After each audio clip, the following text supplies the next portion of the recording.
All right, it's top of the hour, so let's go ahead and get started. Welcome to the Dev Group conversation.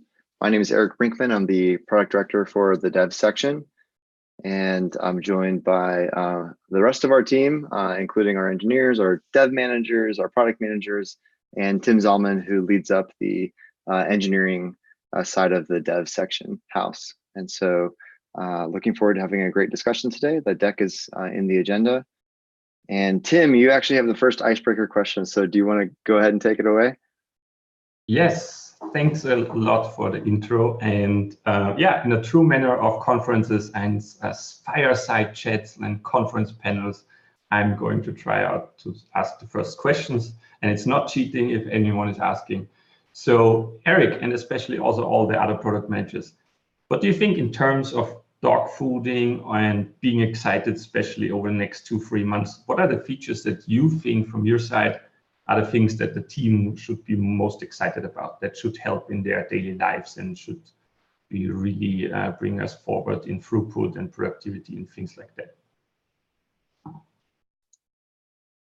Yeah, great question. I'm happy to take the first stab at it, but maybe I'll let some of the product managers speak up first. I'll speak up. I think that I'm really excited about the analytics work that Virginia's been working on the managed stage. I think that it has the potential to really give us a lot of insight in terms of how our engineering throughput is going to, we've been kind of managing around these with tools like Insights, but I think I think she's leading a lot of great work and actually like dog fooding some of that information in the product. So I'm personally excited to see how that's going to change our engineering organization. Yes, and I would actually love for directors of engineering to engage because as we kind of confirmed yesterday during the strategy session, it's our perfect persona. I think obviously engineering managers are a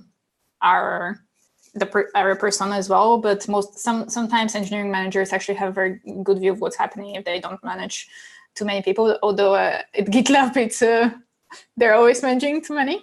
But I think it would be great to have your feedback because we're a very engineering heavy organization and we can actually build the tools that make us become more efficient and more productive. And I think there are not many companies that can do that. So I can share a couple of the initial issues with directors of engineering, and I'm happy to also figure out what are other ways of dog fooding. I know that for some of the features they're not quite there yet, but because of that, also feedback is useful so that we know what we should prioritize first so that you can already start using. And I can go into the detail for the features, but I guess I can maybe just hijack a little bit more time for that. But one of them is basically productivity analytics, which is very much focused on the time it takes to merge an MR. And we know from our experience that's very much related to size. So we have basically a couple of charts that should help with those patterns. It's very much related to size. It's usually dependent as well on, well, it's usually one stage that in particular it takes a lot of time, which is the review, and that's because we don't have many reviewers. And with a couple of the charts that we are releasing, I think in 12.2, hopefully, and in 12.3 and 12.4, we'll be able to actually visualize this quite obviously and showcase it.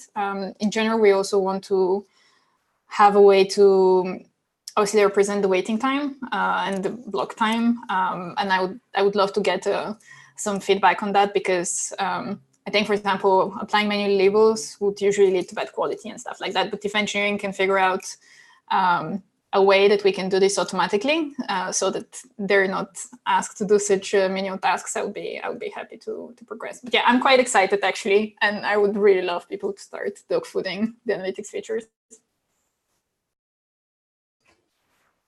Hey, this is Scott. I'll speak up on behalf of Kenny, who's doing a CEO shadow right now. Dog fooding the incident management and monitoring capabilities over in the ops area is going to be a huge win for us to learn really fast. We haven't had all that much customer adoption yet, so we really want to accelerate our learning curve and getting that feature set to where our own teams can use them and get value out of them should be mutually beneficial. And I'll say from the knowledge group, I think we're most excited about design management. It's releasing in 12.2 and it's on Canary now. And so I think we're excited to start getting feedback from all of the UXers and product designers here at GitLab on how this works or doesn't work for them and what we can do to improve it. I think that's the one that I'm personally most excited to see finally make it into the app and start getting some feedback on. Yeah, hey, this is Fabian. I think from my perspective, one of the things I'm really excited about is to see improvements on how we use our roadmaps and epics. I think there are quite a few interesting things. We had something recently behind feature flags that displayed epic trees a little bit differently. That's really exciting. All features to do with expanding and contracting certain epics in roadmaps, working with that, I think is something that I'm really looking forward to because I use it every day. So I'm really, really looking forward to that. Like really, really.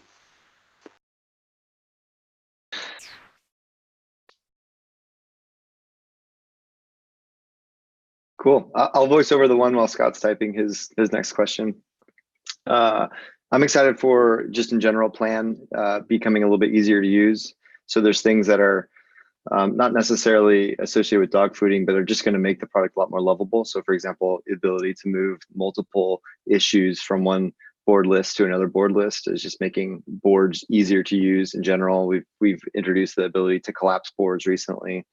But there's one I want to call out. We've been working with a number of people internally because Plan is heavily used by most GitLab team members. But there's our marketing team uses epics and issues to essentially plan their events, and they do this over and over and over and over and over again. And so they've been asking us to work with them on dog fooding some ability to copy epics or clone epics or create an epic template, which I'm excited to dog food and serve our marketing department a little bit better as well. Scott, you've got the next question. Do you want to voice it over? Yeah, if you could sort of summarize the top theme in each of the 3 stages, what would you say it is? Yeah, this is going to be funny because this is like one of those. We're going to ask your spouse what you what your favorite food is, and then see if you actually agree.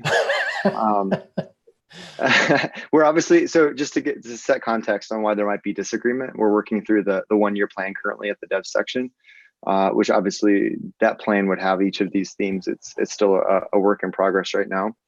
But I would say I'll provide these themes, and then I would love for each of the PMs to kind of speak up on in each of the stages. So for manage, I think there's two big themes. The first big theme is like making the product more enterprise ready. So that's ensuring that auth options are available to essentially hook up things like Okta and LDAP and making sure that smart card authentication works. This is really big in the public sector. So it's more enterprise ready and more regulated enterprise ready. And then the second one would be analytics. So it's helping our customers understand the cycle time through what they would define as their value stream. There's a lot more coming on value stream management in the near future. We're working on putting that whole vision together. But value stream management is essentially the time that it takes to do your value added steps through the process. And so really excited that we're going to kind of help our customers understand how GitLab is helping them, really helping them through their DevOps transformation. We talked about that a lot yesterday in our vision casting session for value stream management.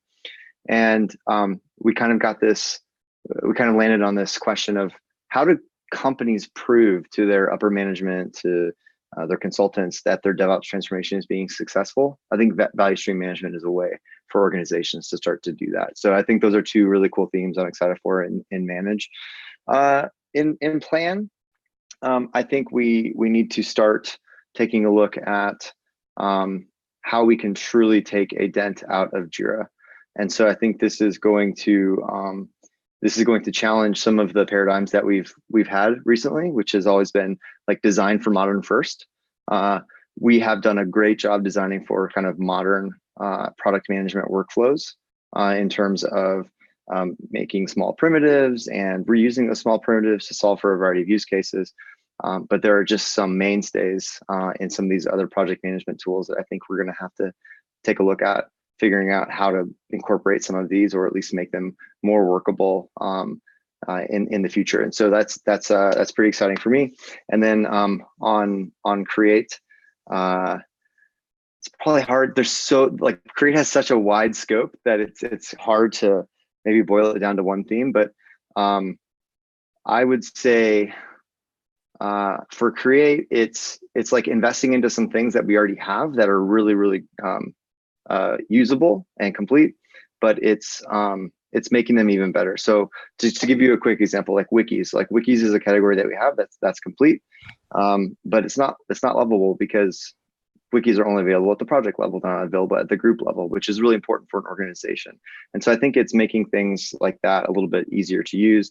It's like investing into technical work to make large files just work in Git, and making contributing back to upstream Git and making that a little bit better. So I would say if there's one theme for Create, it's making the stuff that we already have, which is used by the overwhelming majority of our customers. Create's the one stage where nearly 100% of people who are using GitLab use 100% of people use Create.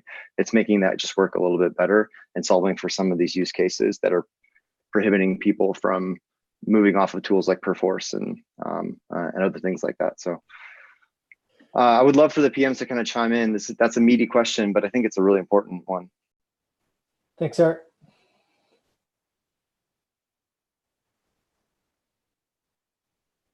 From the managed side, I think that you hit on two huge themes that the stage tries to work on. I think enterprise readiness is absolutely a focus of like the access group, which seeks to kind of understand and dive deeply into areas like compliance and permissions and auth that all kind of touch on enterprise readiness. I'm sure Virginia would definitely agree on the analytics side with all the sentiments you mentioned. I think what wasn't mentioned was, I think we've created this new import group with a dedicated focus on how can we make it just ridiculously easy to get started using GitLab. And I think that we plan on creating that group with the focus of doing things like Jira import and creating like a great Jenkins importer to make like getting started with CI just ridiculously easy. So I think that that I definitely would just add that third theme of just making adoption is super easy, like by being able to get spun up in GitLab just frictionless as possible. That's kind of like a third one for managed, but other than that, I think it's spot on.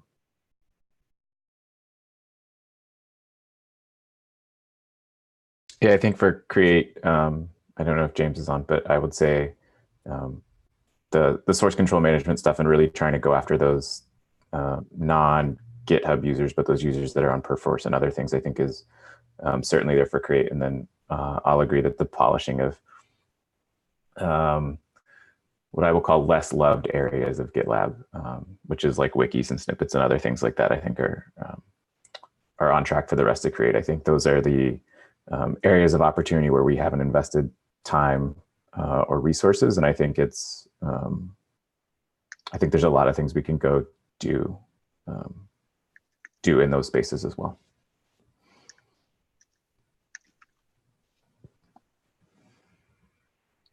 Cool, Gabe, I think, I don't know if you wanted to highlight anything else in plan thematically that we're focusing on. Yeah, sure. I think it was just more around better feedback for how a team is progressing through a given release. So even just coming in, I've only been at GitLab for 4 weeks now. This is my 5th. I'm used to having better feedback and reports around like how is a team progressing? What is a breakdown of issue types that we're working on? What can we possibly get done the next release based on our historical velocity? And just some of those like planning questions that you need to answer on the team level that we don't have a ton of built-in visibility right now, because the way that we use it, at least we roll everything up to a single release. And so we can't filter that down by different, product area or by, different projects or teams. And so I think providing more feedback for users around that is a really requested feature from customers. So. So I guess this is my main team as well, because I think in psychoanalytics we're trying to do just that, where customers can define basically the stages according to their software development lifecycle, and then with the flow and type of work, you can basically select the different labels. And in our case, this can be different groups or different stages, or basically bugs, technical debt, or whatever are the classifications that we have. And basically the like the community flow diagram from a stage perspective, basically what you define. But I know we also want to go into a lot more detail on plan as well. But I think they actually fit very nicely together.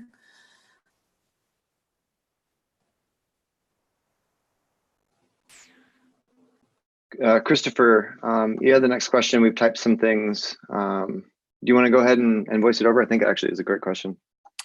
Yeah, it's just looking for a little more expansion on the taking it then out of Jira, basically trying to understand, what the needed features and examples, find which now that there's several examples in there, which that definitely helps me understand kind of what we're looking to do. You guys can go ahead and verbalize the rest of the answers. This is Gabe, just reiterating kind of what I said earlier. The concept of smaller iterations like sprints. I think 47% of companies that use Agile use Scrum, which is sprint based, and the rest use a mix of Kanban or Scrumban or something along those lines. And so kind of building in more the ability to have these kind of time cycles that match to releases, but also to how companies organize their work is a pretty big one. Yeah, there's a few others that you could find some pretty fun issues to read through on workflows. So custom enforced workflows with approvals. I just linked out to how you can set up like a basic workflow in Jira, and that's something that many organizations use. It's something that you can kind of do if you use scope labels, but you can't enforce the order at which something would move through a workflow here. It's something we've originally shied away from because it essentially introduces another setting or another configuration step rather than just getting someone into a conventional product where they can just start to use it. But it's something we may need to consider. Custom fields is another one. So pulling out some custom fields or tags onto the sidebar. Obviously, labels can be used to solve this problem, but it's something that Jira has and we don't. Other things that just make the Kanban process a little bit easier, like cumulative flow diagrams to help kind of measure the burn down of work, although it's more of like a stack up or a burn up rather than a burn down. But to understand, that helps you understand cycle time. If you look from left to right, and then understands, are you getting better? Are you getting worse? Are you closing things? Is something diverging in your process? So I would like to see cumulative flow diagrams in our product soon. And then the last thing I wrote here too, and we talked about this in the last plan group conversation, which we don't have anymore. So I'm happy to link that deck, or if someone else can find that and link it, that would be helpful. But we talked about this as well, is just making it easier to move from Jira. I think this is something that is difficult to do today because oftentimes people have invested into workflows in Jira, or they just have like a specific setup that they've invested a lot of configuration into, and we don't have a lot of those configuration things, which is why we're reevaluating things like enforced workflows and custom fields, because those are heavily utilized by organizations currently using Jira. So making that a little bit easier would be helpful.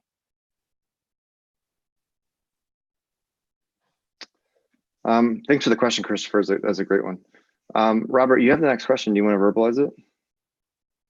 Sure. So I'm just wondering, in terms of Jira, in previous places when I was a Jira user, like the concept of epics was the baseline, and that just kind of existed, and we keep it all the way up at the ultimate tier. So, for folks who want to adopt us but don't need to go all the way to ultimate, how impactful is that? That our, just a core thing of grouping things together and clustering epics is all the way at ultimate. Do we have a measurement on that? Yeah, that's a good question. I'll speak a little bit about the decision to put epics into ultimate, and then kind of what we're doing to reevaluate this holistically. And then if there's a specific follow-up question you have, let me know, and I'm happy to address that. So epics are were originally introduced into Ultimate on a buying model or a tier model that we no longer have. So just to back up a second, the way that product management introduces features into various tiers is based off of what we call the likely buyer persona. And so you can go to the CEO pricing page. I'll link it here in a sec when I'm done talking. And we have 4 tiers. So obviously there's core, and then there's bronze, silver, gold if you're on GitLab.com, or there's starter, premium, ultimate if you're on self-managed. And essentially the buyer persona for each one of those tiers is mapped to individual contributor, manager, director, executive, respectively. And so you bring up a good point, which is, I think, questioning if Epics is maybe in the right tier, which one, we're taking a look at holistically of all of our features. But the other thing about putting Epics in Ultimate is that we're not getting a ton of feedback, right? Because we don't have it in a lower tier that other people might be using. And so I would say, like, the vast majority, if you ask for data, the vast majority of GitLab customers are not using Epics because the vast majority is not on Ultimate. It's on a lower tier. Did that answer the question? I think it does, and I just think from maybe a value standpoint that Epics allow you as a developer to be more iterative because you can break things into smaller pieces and track it across a longer pipeline. So I almost feel like that's, I hate to say it's almost a base feature, but it's core to how we want the developer world to work, right? Don't do a big issue, do an epic, break it up into small pieces and track it across. So to me, I'd almost put that all the way down into community, right? It's that basic. Now the tracking, right? If people want extra tracking and all that, that's more enterprisey features that appeals to the, that different persona. But again, I've always seen that as kind of a curious thing about our offering because it's included by default, batteries included in most of our competitors.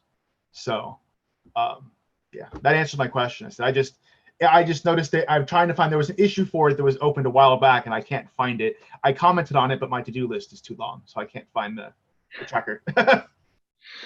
Yeah, actually, we're kind of going holistically through a lot of features right now. Obviously, there's this balance between putting valuable features into tiers to ensure that the business is financially sound, but we can't really have it both ways, or we shouldn't have it both ways, where like we say that, hey, the way that we put features into various tiers is based off of the buyer persona, and then say like, well, except for Epics, like we're just going to throw that one into Ultimate. Like we should be consistent. And just so you know, product overall holistically is taking a look at at essentially all features that we have that are paid by each stage, and kind of doing this essentially bulk evaluation of if we have things in the right tier. And so we've got a few issues for that. I'm happy to put those there if you want to take a look and contribute and provide feedback there as well.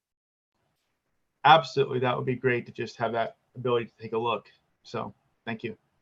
Yep, thank you for the question, Robert.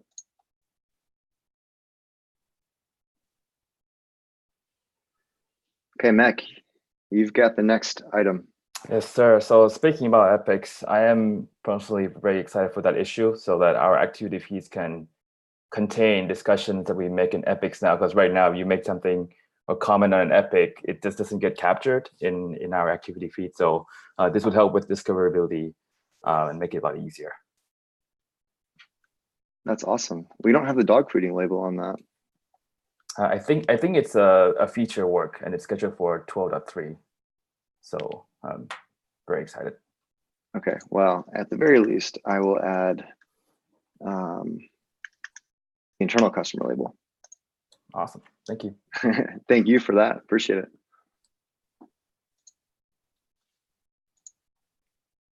All right, well, it looks like we are at time. Thanks for calling us out and keeping us on track, Trevor. Appreciate everyone and have a great day. Have a great one all. Take care, bye. Thanks, y'all. Thanks, Eric.